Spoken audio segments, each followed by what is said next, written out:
19e siècle que le château de Noisy est érigé à Celles, en face du château de Vèves. La famille Liedekerke-Beaufort est la propriétaire de cette demeure-là et depuis des générations du château de Vèves, dont le confort n'est plus vraiment au goût du jour en ce XVIIe siècle finissant. La famille décide donc de construire un nouveau château sur ces terres, dans un style néo-gothique qui rappelle les grandes demeures du sud de l'Angleterre. Fastueux, avec sa grande tour flanquée d'une horloge digne des plus belles églises, le château de Noisy fera rêver par son architecture de conte de fées. En effet, ce château était magnifique. J'ai eu vraiment eu coup de foudre une fois en cherchant des photos, je pense, de châteaux en ruine pour faire de l'urbex, et j'étais tombée sur cette pépite, mais je n'aurais jamais eu l'occasion d'y aller vu qu'il n'existe plus.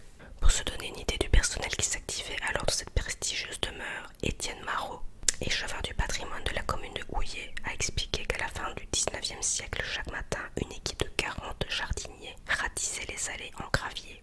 La famille puisait sa fortune dans les revenus agricoles et forestiers. Après la Seconde Guerre mondiale, les deux Liedekerke-Beaufort, ne pouvant plus faire face aux frais faramineux d'un tel château, ils se sont retirés dans les dépendances. Noisy fut occupée en location comme centre de vacances pour le personnel de la Poste, mais par la suite la Poste a quitté les lieux et le château, lui, s'est lentement et inexorablement dégradé après les années 80. L'urbex sonne le glas.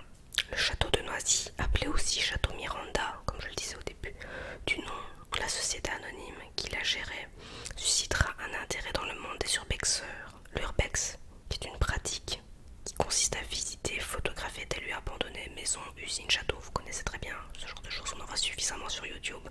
Des brocanteurs viendront aussi se servir sur place en divers objets anciens, matériaux et métaux. Certains ont d'ailleurs été poursuivis, condamnés. Enfin, ça, franchement, je trouve ça.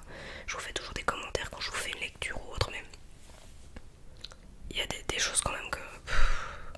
Mais je trouve ça mais aberrant, quoi. Enfin, de quel droit on fait ça? Comment des gens peuvent se permettre de faire ce genre de choses? L'intérêt pour le château Miranda, de plus en plus en ruine, a largement dépassé les frontières de notre pays. On vient du monde entier pour rêver dans un lieu fortement symbolique.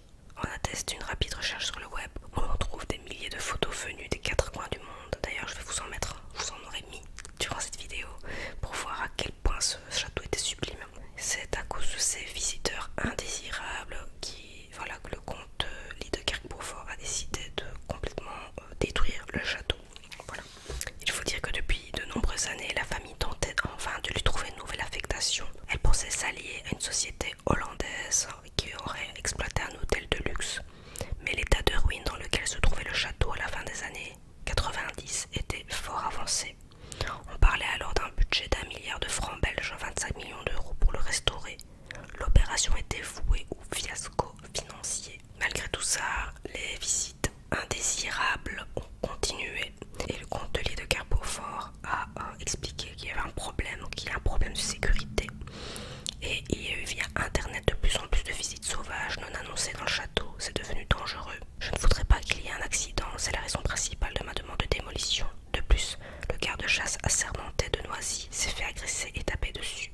Il a fini aux urgences à l'hôpital, c'est quand même un problème. Si ces visites risquées n'avaient pas eu lieu, nous aurions laissé le bâtiment devenir une belle ruine.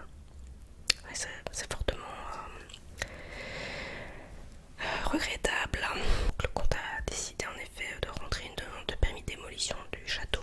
Quelque temps plus tard, un comité du château a vu le jour, mais donc parce que le but en fait était de préserver en fait ce château et d'éviter la démolition, mais malgré les demandes, voilà, ça a été refusé. Puis donc il y a eu des projets farfelus qui ont été lancés comme démonter le château et le remonter en Chine ou à Marbella.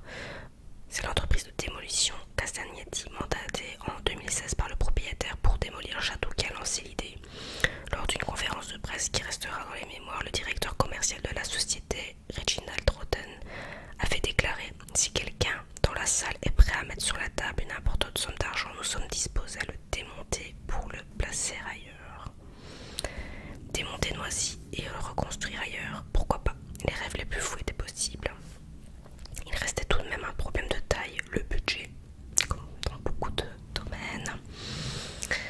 Et bien surtout au niveau du patrimoine culturel.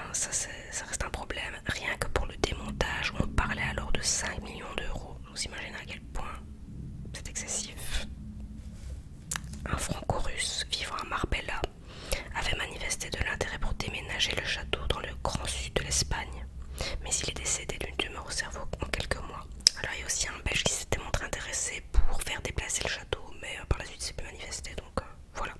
La société Castagnetti a alors lancé un crowdfunding avec une publicité monstre via les réseaux sociaux à travers le monde entier pour récolter la somme adéquate pour sauver Noisy.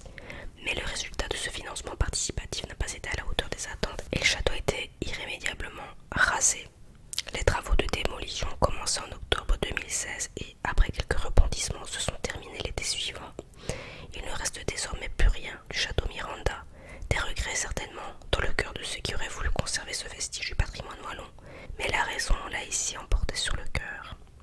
Eh bien, j'espère que cette histoire vous aura plu. Je ne sais pas si vous connaissiez l'histoire du château de Noisy, mais sublime. J'aurais vraiment tellement voulu me balader tout en étant très respectueuse bien sûr dans ce genre d'endroit, faire un bond dans le temps. Je trouve que c'est magnifique, mais voilà, il y a ce genre d'histoire très triste au niveau du patrimoine, je vais dire, qui je trouve que ce n'est pas soutenu comme ça devrait l'être, et c'est bien